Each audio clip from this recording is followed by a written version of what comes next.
j'espère que vous allez bien et aujourd'hui je suis très contente de vous retrouver pour une nouvelle vidéo. Aujourd'hui ça sera une vidéo assez courte mais j'avais envie de vous donner quelques tips pour vos balades en dextre montées. Je sais qu'il y a beaucoup de gens qui aiment bien partir avec deux chevaux en balade, donc un sur lequel on monte et l'autre qui suit derrière en longe. Et donc j'avais envie de vous donner quelques tips pour comment communiquer avec vos chevaux, comment les préparer. Et vous allez voir que la communication c'est vraiment la clé avec les deux chevaux, celui qui est monté mais aussi celui qui suit en longe derrière. Et ça, surtout si vous voulez après passer aux balades à pied en liberté, comme nous, vous l'avez déjà vu, on le fait très très souvent avec les deux chevaux en liberté, mais également monter en liberté, c'est-à-dire le cheval qui vous suit, qu'il soit en liberté. Moi, je commence toujours par un échauffement en duo pour prendre, comme je vous dis toujours, la température. On voit ici par exemple dans la séance que j'ai faite ici, Abantos avait vraiment des tensions à évacuer, il avait besoin de trotter un peu, de galoper un peu. Donc là, c'est vraiment important de libérer un petit peu les énergies pendant cette séance pour que tous les trois, l'humain comme les deux chevaux, arrivent dans la même énergie. Et on part toujours évidemment de l'énergie de chaque cheval pour petit à petit l'amener à l'énergie souhaitée. Ça va être important en fait dès cette séance à pied de donner un rôle à chacun et à moi de prendre le temps de me connecter et de faire les demandes posément à chaque cheval.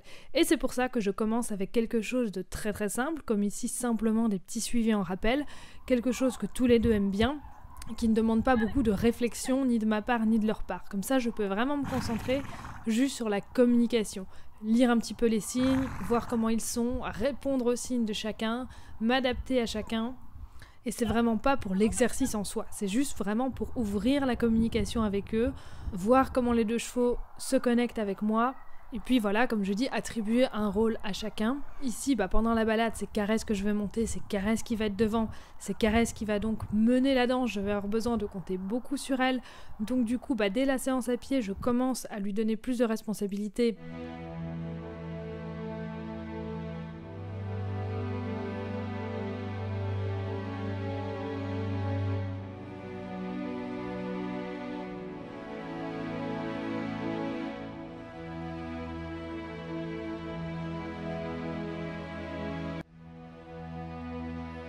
Donc dès la séance à pied, c'est elle que je vais récompenser en premier. En plus, comme Abantos est très très très motivé, un petit peu trop même, il a toujours envie de revenir vers moi, il est très pressé, ça permet d'encourager Caresse un peu plus en lui disant tu viens, t'es récompensé en premier, alors qu'Abantos, je lui demande un petit peu plus de gérer un petit peu plus ses émotions. Quand il vient vers moi, je suis contente évidemment, je le reçois, mais je lui demande de prendre un petit peu son temps, de mettre un petit peu de calme avant d'avoir ce bonbon.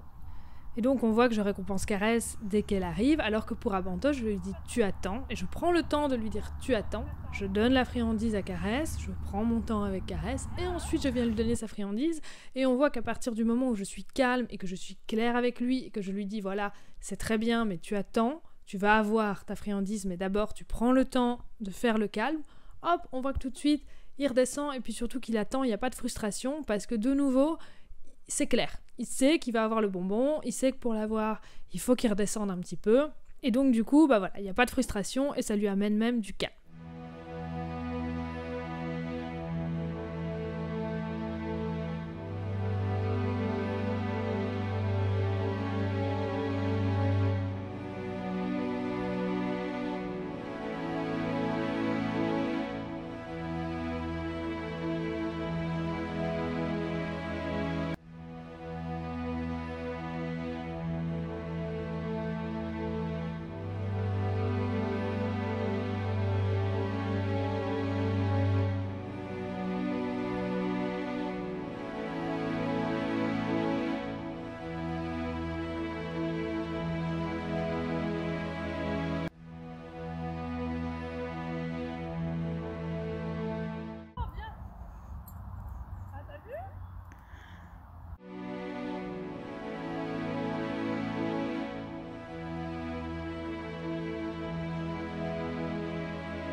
Puis ensuite, quand je sens qu'on est bien connectés tous ensemble, on va passer tout de suite à la partie montée. Et donc là, la partie montée, ça va illustrer encore une fois ce que je vous dis très souvent. On est complètement dans le contrôle des émotions et pas dans le contrôle des pieds. Je suis pas en train de tirer Abantos derrière moi avec la longe. Je lui parle beaucoup, vous allez voir dans les exemples que je vais vous donner, c'est tout à la voix. Quand il me dépasse parce qu'il va un petit peu plus vite, qu'il a envie d'être qu'il est un petit peu chaud, qu'il a envie de passer un peu devant caresse, c'est tout à la voix, il n'y a pas de tension dans la longe. Et on voit que ça marche très très bien. Et au début, j'avais un petit peu de mal comme ça en balade en dextre. Pourquoi ? Parce que j'étais trop sur ma longe, trop sur mes rênes. Je prenais pas le temps de communiquer avec chacun, d'installer chacun dans la bonne allure. Et là, ça va être important, vous allez le voir ensuite, d'attendre que chaque cheval soit bien installé dans le pas, bien calme, de communiquer avec la voix, de mettre une voix qu'on va appeler la voix d'ambiance, pour leur dire, voilà, c'est très bien. Mettre une voix joyeuse qui met l'ambiance, qui les récompense en même temps pour leur dire qu'ils sont dans la bonne attitude. Et ensuite, on le verra, de préparer les chevaux avant de passer au trot.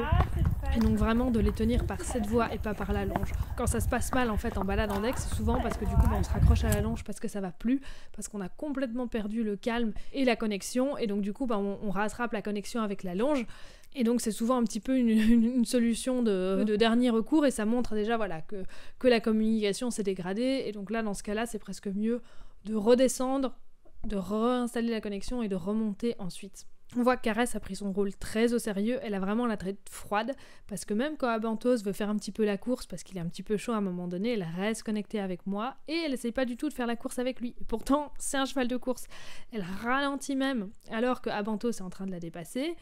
Idem, si la longe vient un petit peu taper sur ses fesses à l'arrière, parce que Abantos change un peu de position, elle attend que je lui dise quoi faire. Et si je lui dis de ralentir, alors même que la longe est en train de lui taper sur les fesses, elle ralentit.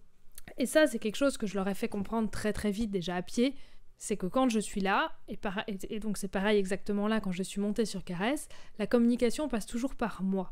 Ça doit pas passer entre eux. Et donc ils ne se chamaillent pas, ils ne commencent pas à régler leurs histoires. C'est aussi pour ça qu'on fait l'échauffement avant à pied, pour que s'il y a un problème à régler, on le règle avant. Plus une fois qu'on est dans la séance. Ils savent tous les deux que c'est moi qui gère.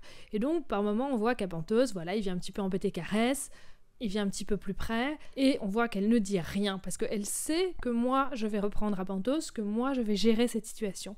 En liberté, seule comme ça, dans le pré, ou même en carrière, si je ne suis pas là, ça serait pas pareil. Elle lui enverrait les pieds, elle le mordrait, elle lui dirait...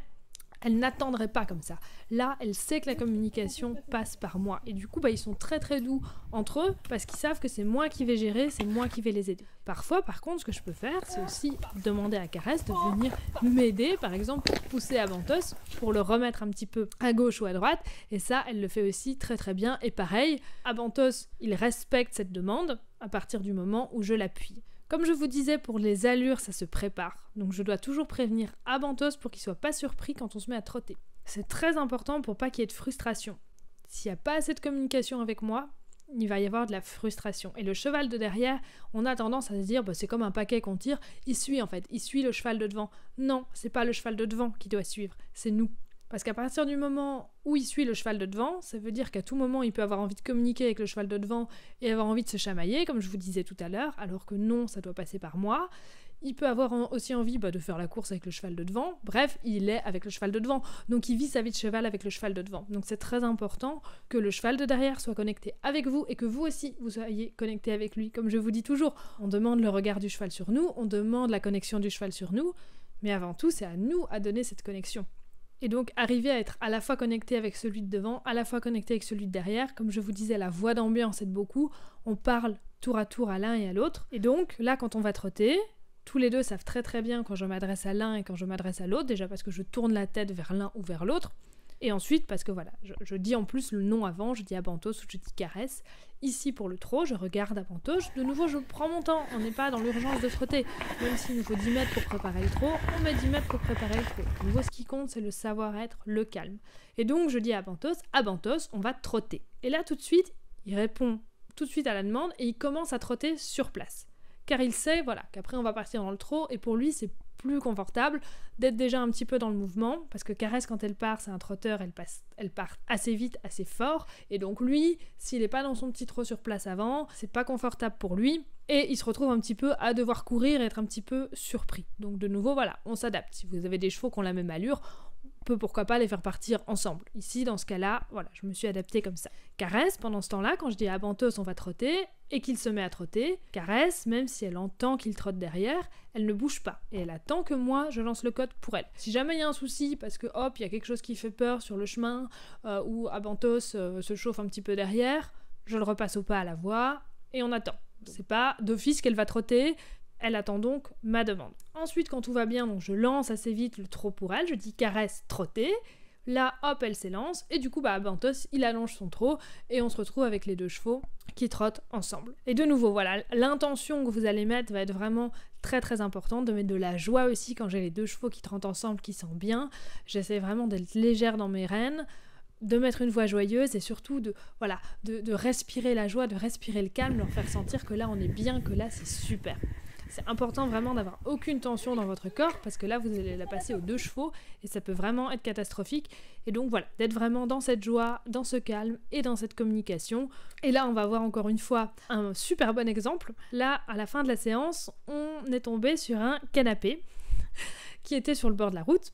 Et donc Caresse, elle, vous savez, quand il y a des choses un petit peu étranges comme ça sur le bord de la route, elle a tendance à s'arrêter, à regarder un petit peu. Quand je suis à pied, je vais toujours au-devant des objets, je vais toucher l'objet, je lui montre que c'est très très chouette, je lui propose de me rejoindre et de venir toucher l'objet. Ici, je peux pas tellement faire comme je suis montée. Alors quand je suis toute seule avec elle, souvent je lui dis touche et je mets de la joie depuis son dos. Et comme maintenant elle connaît très très bien ça, elle finit par aller toucher les objets. Mais c'est sûr que c'est plus compliqué quand c'est vraiment une grosse peur parce que moi je peux pas aller vers l'objet. Et donc là ce que j'ai fait, c'est que j'ai utilisé Abantos. Les chevaux, quand ils sont ensemble en balade, ils se rassurent un petit peu mutuellement, ils apprennent un petit peu l'un par l'autre aussi, donc voilà, c'est super utile. Et donc j'ai proposé à Abantos de partir devant et d'aller toucher lui le canapé. Et donc là j'ai vraiment mis une intention très forte, je lui ai dit va, en regardant le canapé, et j'étais pas très sûre qu'il comprenne, parce que avec lui, il a pas vraiment peur de choses en extérieur, donc c'est pas comme Caresse avec qui on a beaucoup pratiqué ce aller vers l'objet, aller toucher l'objet, pour remplacer justement la peur par la curiosité. Avec lui, on n'a pas dû beaucoup faire ça, parce qu'il a pas vraiment peur des choses, donc souvent quand j'utilise le va, c'est pour l'envoyer dans un passage, l'envoyer passer entre des choses ou sur quelque chose. Le touche, il connaît très bien aussi, voilà, quand on va toucher un objet en carrière, quand on va pousser une balle, je vais lui dire, quand on va aussi pousser une balle, quand on va pousser une planche, comme on a déjà fait cet exercice.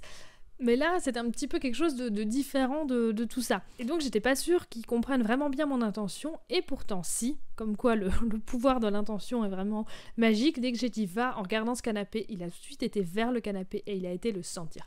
Alors que lui, je peux vous dire, il regardait à peine le canapé, il s'en foutait du canapé. Donc, il a vraiment compris que je lui demandais d'aller poser son nez sur ce canapé, ce qu'il a fait.